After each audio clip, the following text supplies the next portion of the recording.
8 divided by 1 plus 1, 2 times 2 square 4. So 8 divided by 2 fours are 8.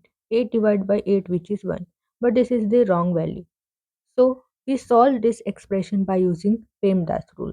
So according to order of operation which is PEMDAS, where P stands for parenthesis, EX stands for exponent, M multiplication, D division, A addition, S subtraction. So here you have to remember this multiplication division both have equal priorities, therefore we go from left to right. Same for addition and subtraction.